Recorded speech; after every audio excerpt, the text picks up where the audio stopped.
Ice Age movie starts off with Scrat, who should be dead 1,000 times over by now, cliche. Also, after 5 movies, I'm entirely numb to Scrat's storyline, his pain, or in any way invested in whether or not he nuts. I mean, gets a nut. Also, admitting that your silly side character is now the primary reason anyone sees these movies. I wonder at what point they'll just start naming these movies things like Scrat 23, we also threw some other characters into. The universe. Neil deGrasse Air Tyson. The movie opens with philosophical musings about the beginning of our solar system, but refuses to answer which came first, the Scrat or the acorn. While I'm willing to go along with our solar system being created via a series of billiards and pinball-based interstellar shenanigans, I'm not willing to ignore that you made all the planets the same relative size. Can't explain my lines, I just know when you've crossed them. The reflection in Scrat's eyes doesn't show God flipping off this movie. We are witnessing the birth of the sun, and I guess the sun on the screen 1 minute ago or in any of the previous movies just doesn't count? I'm adding 1,000 sins for all the times I'm sure we've seen evidence of the sun in all 5 previous movies. We saw a space rock destroy helmet glass, but Scrat's helmet is made of different material that can hit a massive meteor thing and be just fine, for reasons.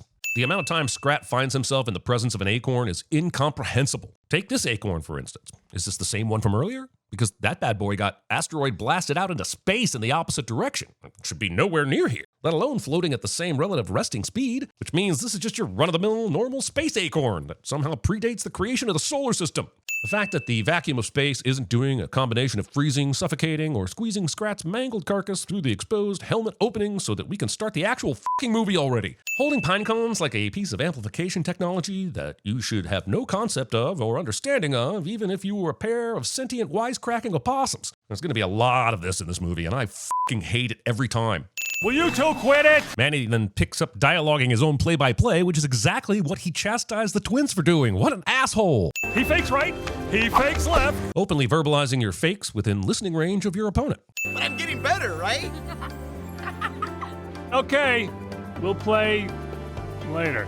And within the first few minutes, we've already established the father is having a hard time with his kids growing up cliche, which has appeared in about 79.3% of all animated films this side of Finding Nemo, including the last movie in this franchise. Didn't know sucking was a strategy. Having never watched the NBA in April, or My College Girlfriend. My main mammoth. To you, I give the greatest gift of all. Scene doesn't contain either a Kenny Rogers or a Dolly Parton. I can do the thing. No! It's a girl thing. Being vague enough to make me wonder if we're going to be discussing menstrual cycles. Goodbye, sweetie. Mwah, mwah. Blowing kisses with what is essentially your nose. Over candle coning. So many ladies have tried and failed to strap a saddle on Sid the Stallion. There were many grotesque eventualities I prepared myself for before sending this, but pondering Sid's saddle-based body count was not one of them. We've only had one date. It lasted 14 minutes. The date or the sloth sex? Details, Sid. And by the way, you look nothing like your profile picture. Profile picture? On what phone? On what app? Dumble? Okay Stupid? Icebook Marketplace? Women. Women. Men. Oh, so itchy. Storing poison ivy in your furry marsupial pocket, even though you're a mammal and shouldn't have a pocket at all. In case you're wondering, we are now transitioning back to Scrat, the origin of the feces, after less than 6 minutes of setting up the main story. By the time this chunk ends, your running total will be approximately 9 minutes on Scrat and 6 minutes on the Ice Age crew, and that is a fucking insane ratio for the first 15 minutes. If the actual movie doesn't outweigh the Scrat stuff by the end by a 3-to-1 ratio, I'll be doing some math and adding some sins. Mark my words, movie. You are on notice. Leaving your tools laying around on a spacecraft in case a movie needs to have other things floating when the gravity gets turned on. Scrat apparently attended the prehistoric rodent scurry of crawling away from things. Ellie? Peaches? Movie shows us a wide shot confirming there is indeed no one around right before surprising Manny with everyone magically appearing and being around. Happy anniversary, honey! Without a sun to show the passing of time, how would Ellie have been keeping track of the days and know the anniversary? The sun is really important. He forgot! The speed at which this surprise anniversary party turned into a judgmental mob is a comment on both the movie's plot convenience and these animals' desires to be complete dicks to their friend. Not catering any freshly dead animals for the carnivores at the party to enjoy. I keep picturing our own kid in there. He'd be the best one. I think you meant she. He. Prenatal parental pronoun polemics. Playing Chubby Bunny with grapes instead of marshmallows. Trust me, this is a bad idea, and they will not let you be a counselor at summer camp again if you do it. No plan is the best plan. That's my philosophy. Openly verbalizing your movie franchise strategy within listening range of your audience. But aren't I part of your family? Not yet, you're not. Is it irony that a movie franchise about animals facing extinction adds about a half dozen new characters in each movie? Follow-up question. Does it have to be irony to be considered a sin? Manny's love is killing us! Is the movie suggesting that these meteors appeared as fireworks at first and were the cause of the beautiful explosions earlier? Because I think the movie is once again suggesting some complete bullshit. So they jumped a few feet down onto the ice and then apparently ran all the way out to the middle of the frozen pond to look at the ball of fire and are now alarmed at their precarious situation? What a bunch of fucking idiots. Yep, it's definitely over. Premature sell. Wait, does Sid have metal nipples? Why are Sid's jub nubs glowing like he's made of Beskar or some shit? We might want to think about moving underground for a while. And then they don't. Look at all the lush vegetation thriving down here beneath the sheet of ice, as if it had access to some sunlight or something. Sure, we've seen this in previous movies, but they deliberately chose not to listen, so my sins are tied. Also, imagine having not watched any of the other Ice Age movies and then watching this one where all of a sudden we are in an underground world of dinosaurs where a wisecracking weasel shows up and then trying to process all of that. Now imagine having watched all the previous Ice Age movies and still choosing to watch another one. Buck sings about being the pint-sized protector of this whole world, and I'm wondering who gave him the authority to rob these dino birds of their egg meal. And then he decides to blow up an entire section of forest, killing vegetation and little critters along with it. He's a menace. Who will stop him? Hold on to your butts. Not keeping Sam Jackson's motherfucking lines out of your motherfucking mouth. Good egg. Drinking out of what is apparently also a giant bomb. That is not how eggs work. Blimey. What is this place? A convenient, mystical chamber of conveniently stumbled upon connective plot conveniences? I don't think I need a degree in geology or astrophysics to declare that a meteor big enough to put that kind of hole in a mountain should have hit with enough force to level everything within sight, and certainly enough energy to at least melt the fucking snow in the area. I'm just saying an Alex Garland meteor storm like this doesn't create Swiss cheese, it creates annihilation. I have one eye, but all my original teeth. Would you like to count them? Well, since you insist, I count 22 on each jaw for a total of 44, which is 10 more teeth than a weasel should have. And for what it's worth, your top canines are way too small in relation to your incisors. Satisfied? You see, I found a prophecy. What the f***? Why did he drag the prophecy all the way up here when it was activated down in the underworld? Look, as I've been told many times, when things get activated in your underworld, you can't just drag them out into the open without repercussions. Look, the last 2 asteroids have pummeled the Earth in the same spot, and it's about to happen again. Oh, for f***'s sake, the amount of ridiculously unlikely in that sentence could choke a titanosaur. That plant is so dumb, I wish it had a face so I could smack it. Granny would be so excellent at CinemaSins, I may just have to use her in the future. Sorry, I just love playing devil's advocate. Tempting me to grab my Blu-ray and start playing devil's advocate too instead of watching the rest of your movie. The tablet faces could have been removed the whole time, and he still dragged the entire thing along? Now, we'd better get on the road because time till impact is roughly 2 days, 4 hours, 1 minute, and 16 seconds. 15 seconds. 14 seconds. So if the right arm is the second's hand, which hand does the left arm represent? Minutes? Hours? Days? A wasted life nitpicking children's movies that don't give a f*** about any sense of continuity or realism? Also, the movie will give no amount of time or thought to justifying the existence or accuracy of this false tension device, so neither will we. I am through with that one-eyed weasel. He's gonna need 2 eye patches. But now that I know you don't plan on killing him and eating him, is the threat really that interesting? No.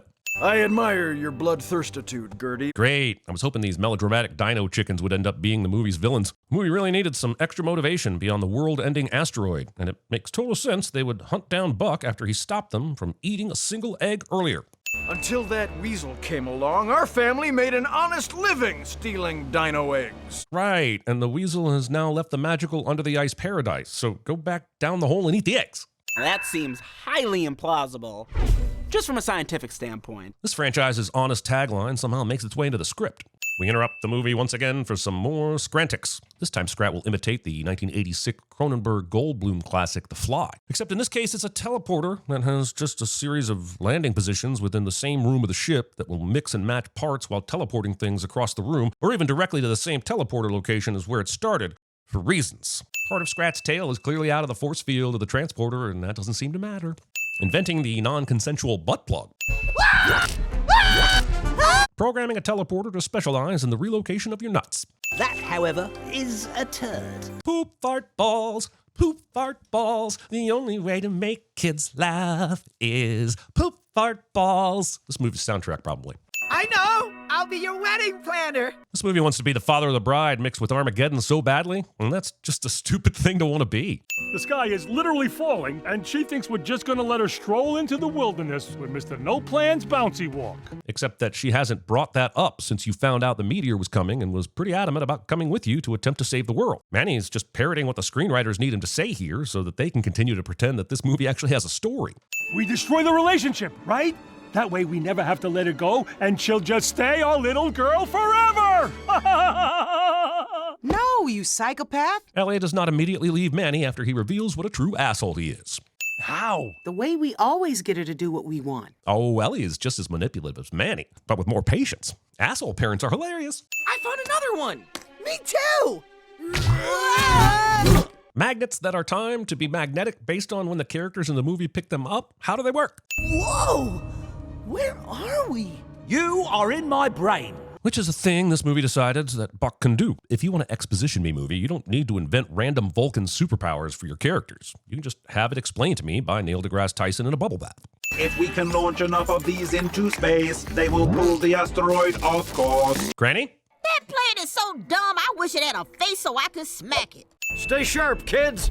They can't hide forever. True. My guess is they can hide for about as long as it takes for the movie to need to remind people that you're still in it, and then suddenly they'll appear again. Oh, so the moon was also not a thing before this movie. Well, then I need to give another chunk of sins for any time that the previous 5 movies showed the moon, or waves of any kind, which was probably close to 200. Let my mammals pass! That's never gonna work. Despite Diego's doubt and concepts like physics, gravity, and common sense, this Moses Almighty moon does indeed work. Is it more shocking that the movie has time for this, or that the static electricity also grooms Manny into a perfect sphere of hair? Discuss. I guess the electrical cloud storm thing only impacts anyone on the ground and not flying inside the cloud, for reasons. We've arrived at the part of the movie where the various species on ancient Earth are escaping from flying miniature T-Rexes together through a neon purple magnetic meteor rock electric storm that began when a squirrel tractor beamed some dust from Jupiter's red spot onto them from space. Everyone caught up? I'm pretty sure that saber-toothed tiger just rubbed a couple of opossums together to create a blue electricity that is somehow able to pull away the purple electricity. And I'm just pissed that I apparently got the wrong science curriculum in high school. Don't know how we'll go on without you, Buck. I refuse to believe Granny actually knows who Buck is, what planet she's on, or what hole to shove her food into when she's hungry. Isn't she gorgeous? How can you tell it's a she? Oh. What the actual I think I'll call you... Bronwyn. Naming your pumpkin after a Lord of the Rings character that doesn't even exist yet. Diego sniffs a feather, as if this is the first clue that a dinosaur is on their trail, when the first clue was far more obvious just a few minutes ago.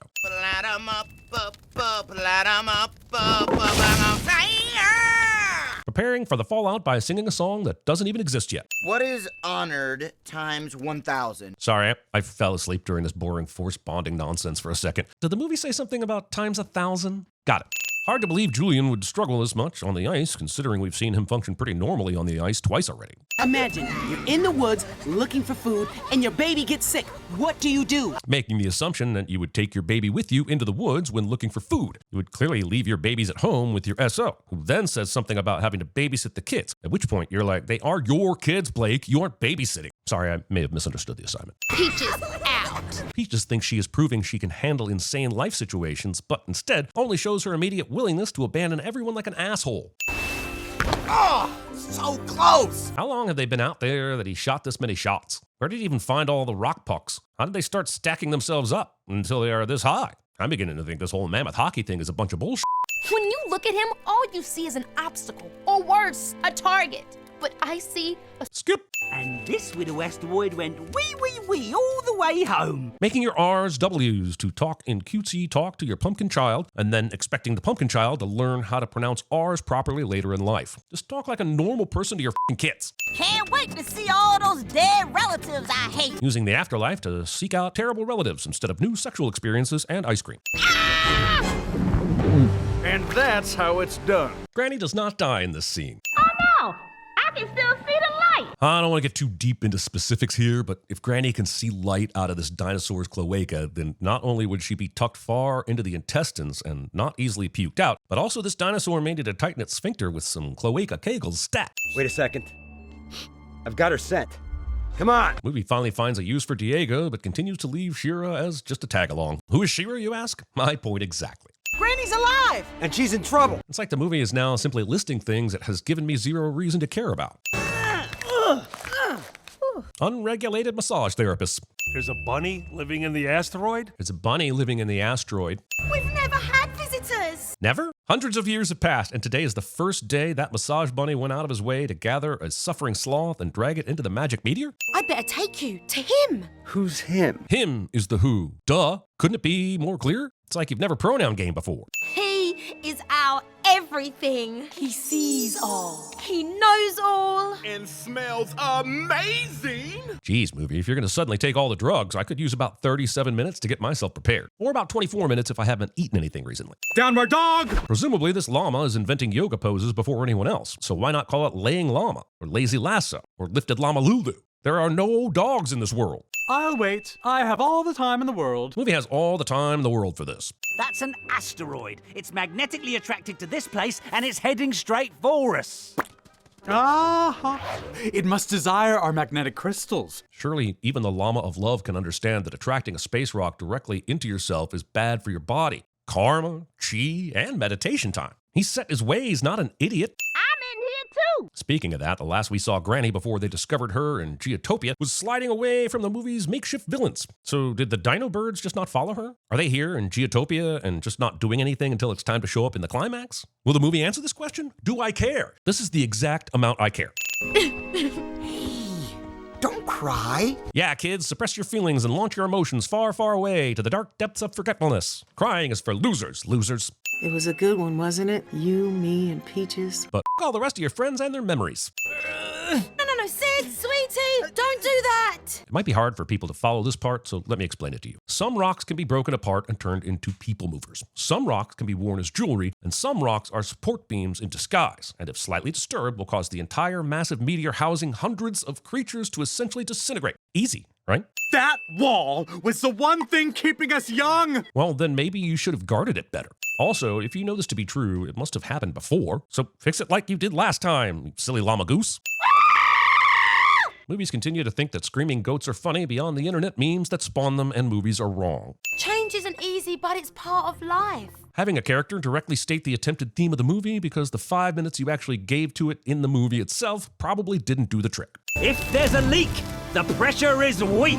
Peeing after 50. Remember earlier in the movie when there were loads of critters around? Where did they go? Did they die in the meteor shower earlier? This isn't a job for a few friends in a geriatric community. This is a job for an army of sentient mammals. But if all these crystals are magnetized enough to divert an entire fucking asteroid, why aren't they interacting with each other during the collection? I'm beginning to think this movie was written and directed by an ICP. You want to know what I love about our family? Considering we spent a grand total of about 7 minutes with you, no. No, I do not. Reinforcements have arrived! Calling 3 helpers reinforcements. Also, these 3 birds lifting this giant crystal is about as likely as an African swallow lifting a coconut-colored Buick LeSabre. I'm out of cake, but I got salami. Using cake and salami in the same sentence. Movie wants us to give Julian credit for a great idea here so that Manny can see that Peaches will be okay to go live with him. But his plan is to just let the rocks roll backward through a completely uneven and untested path, and on the hopes that it will somehow use this natural half-pipe to ramp back toward the volcano with the perfect velocity and trajectory to hit the target. He is an idiot, and Manny is an idiot for listening to him, and why does no one ever listen to Granny?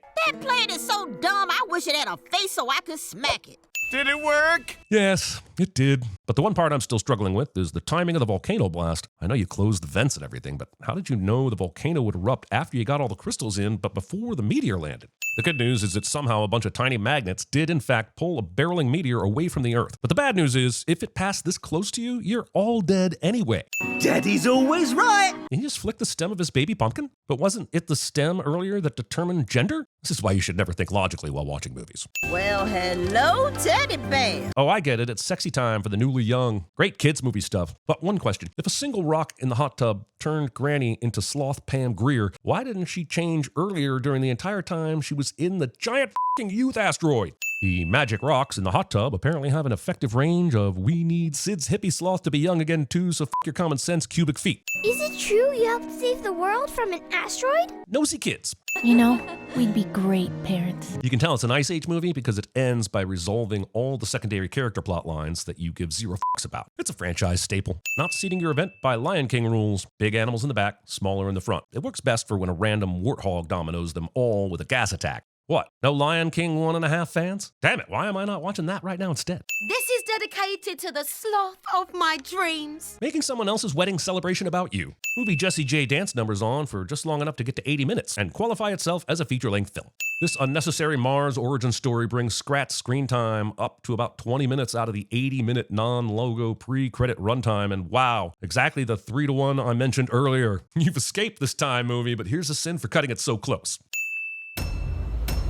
Wait, there's another 1.5 minutes of Scrat inside the credits? Ha ha ha, suck it, Ice Age. Eat a bag of math, you lazy bastards.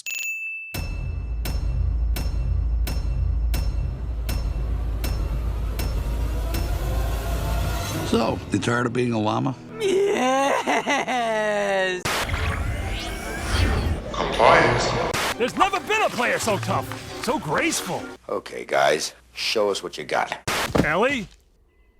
Peaches? Where is everyone? Surprise, motherfucker. Boom! Bye-bye! And coming up next, mammals. Mountain range, asteroid, boom! Bye-bye. Great kid! Don't get cocky! I'm crushing your head. Squeaky, squeaker.